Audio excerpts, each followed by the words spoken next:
E se em vez de entrar numa briga de foice para vencer a concorrência, fosse possível simplesmente fazer ela se tornar irrelevante?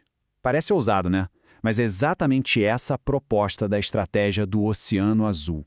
É um conceito super poderoso sobre como criar mercados totalmente novos, onde basicamente não tem ninguém para competir.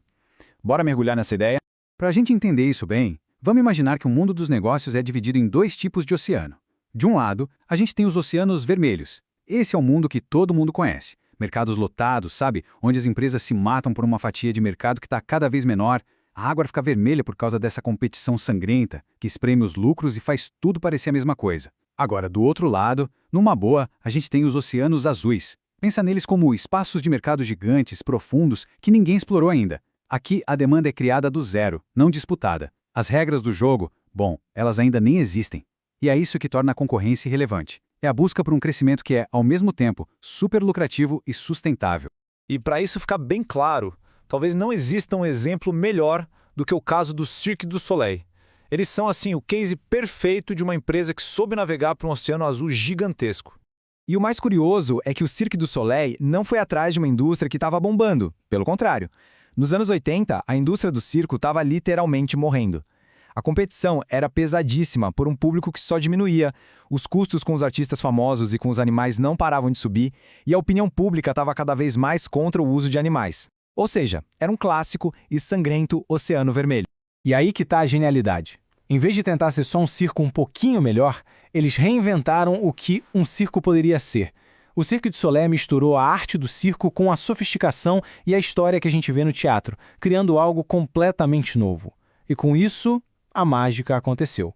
Eles atraíram um público que nunca pisaria num circo tradicional. Adultos, clientes corporativos, gente disposta a pagar o preço de um ingresso de teatro, que era bem mais caro. Mas, peraí, como é que eles conseguiram ser tão diferentes e ao mesmo tempo conseguiram baixar os custos? Isso aí parece que quebra uma das regras mais básicas dos negócios, não é verdade? A resposta para essa pergunta leva a gente para o coração, para o centro da estratégia do Oceano Azul. O motor por trás de tudo isso é um conceito-chave, a chamada inovação de valor. Inovação de valor nada mais é do que buscar, ao mesmo tempo, ser diferente e ter um custo baixo. Não é só sobre ter uma ideia genial, uma nova tecnologia.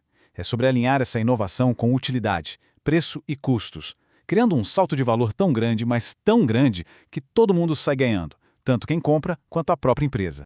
Então, o ponto principal é este aqui, é desafiar aquela velha história de que ou você entrega mais valor por um custo mais alto, ou entrega um valor ok por um custo mais baixo. A inovação de valor prova que dá para ter os dois. E isso, gente, muda o jogo completamente. Foi esse princípio que guiou não só o Cirque du Soleil, mas outras inovações que definiram mercados, como o Ford Modelo T e o Nintendo Wii. Certo, a teoria é incrível, a gente já entendeu. Mas, e na prática? Como é que se faz isso? Pois é, existe uma ferramenta super poderosa para ajudar a gente a encontrar nosso próprio Oceano Azul. É a estrutura das 4 ações. Essa estrutura força a gente a fazer 4 perguntas que basicamente desafiam a lógica de qualquer indústria. O que a gente pode eliminar, que todo mundo no setor acha que é essencial? O que a gente pode reduzir para muito abaixo do padrão atual? O que a gente deveria elevar para bem acima do que todo mundo espera? E por fim, o que a gente pode criar que a indústria nunca nem pensou em oferecer? Vamos usar o Cirque du Soleil de novo para ver o poder disso na prática. Primeiro, eliminar. O Cirque du Soleil cortou alguns dos elementos mais caros e que já não faziam tanto sentido. Eles se livraram dos shows com animais, que além de custarem uma fortuna, já estavam gerando polêmica. Também eliminaram as superestrelas de circo, que tinham salários altíssimos, e aqueles vários picadeiros, que só aumentavam a confusão e os custos. Em seguida, reduzir. Eles mantiveram algumas coisas clássicas, mas, diminuíram bastante a importância. Aquela emoção do perigo e o humor mais pastelão, bem típicos de circo, foram reduzidos. Isso abriu espaço para uma experiência mais artística, mais sofisticada.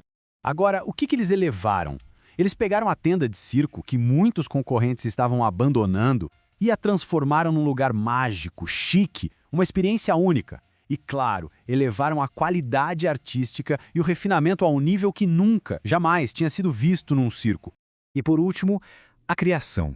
Aqui eles brilharam. Introduziram um tema central, uma narrativa para cada espetáculo, algo que eles pegaram emprestado do teatro, adicionaram música e dança de alta qualidade, criaram várias produções diferentes que podiam rodar ao mesmo tempo e, no geral, criaram um ambiente muito mais sofisticado.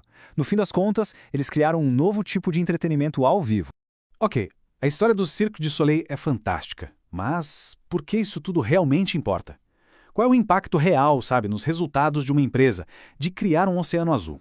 Bom, os números são de cair o queixo.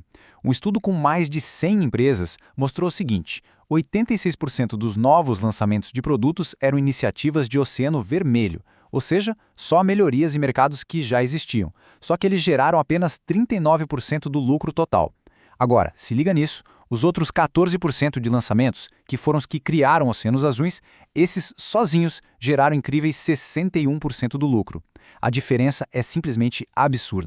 E isso tudo nos leva a uma frase que, resume essa filosofia de um jeito perfeito. A única maneira de vencer a concorrência é parar de tentar vencer a concorrência. É uma mudança de chave na cabeça.